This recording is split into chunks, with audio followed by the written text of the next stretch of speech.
గత ప్రభుత్వం విద్యుత్ రంగాన్ని అప్పుల్లో కూరుకుపోయేలా చేస్తుందని తెలంగాణ డిప్యూటీ సీఎం భట్టి విక్రమార్క విమర్శించారు.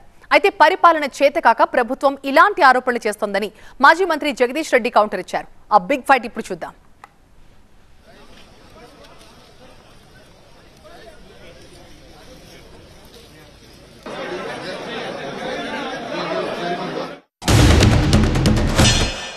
రాష్ట్ర ప్రభుత్వం పవర్ సెక్టార్ సంబంధించి డిస్కమ్స్ గానీ, ట్రాన్స్కో గానీ, జెన్కోలకు సంబంధించి 81,516 కోట్ల రూపాయలు ఈ గత 10 ఏళ్లలో అప్పులుగా తీసుకుని వచ్చింది. గవర్నమెంట్ నుంచి డిస్కమ్స్ కి, అంటే వీళ్ళు గవర్నమెంట్ ద్వారా ఈ డిస్ట్రిబ్యూటరీ నెట్వర్క్ కి కట్టాల్సినటువంటి బకాయిలు 28,842 కోట్ల రూపాయలు ఉన్నాయి.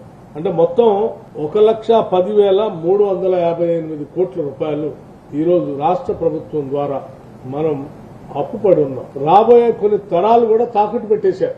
ఈ విద్యుత్తును కొనటానికి పవర్ పర్చేజ్ చేయడం కోసం, ఈ పవర్ పర్చేజ్ కోసం 30,406 కోట్ల రూపాయలు వెచ్చించారు. అట్లాగే సింగరేణి నుంచి పవర్ పర్చేజ్ వాళ్ళకున్న బకాయిలు, సింగరేణికి కట్టాల్సిన పవర్ పర్చేజ్ బకాయి 19,431 కోట్ల రూపాయలు. అట్లాగే జెన్కోకి పవర్ పర్చేజ్ కింద కట్టాల్సినటువంటి ప్రభుత్వ బకాయి 9,743 కోట్ల రూపాయలు. లాభాలున్న విద్యుత్ సంస్థలు లేవు భారతదేశం మొత్తం.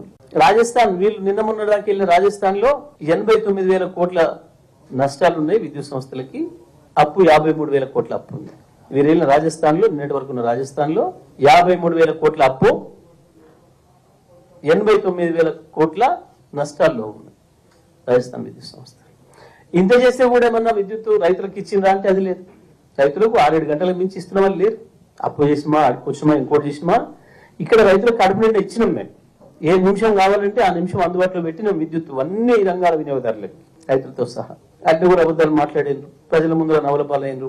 దేనికి ఇదంతా చేతగాక